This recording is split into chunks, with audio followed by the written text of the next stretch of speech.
Hi guys, I just wanted to show you that my tablet just won't turn on. Even with the charge is enough to do so.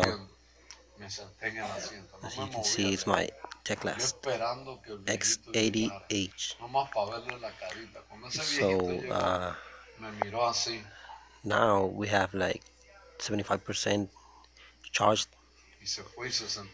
so you can see it won't turn on. I mean,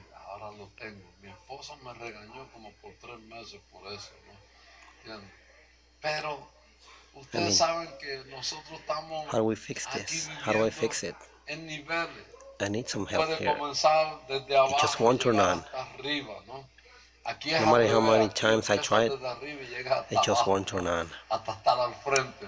Can you guys tell me what to do next?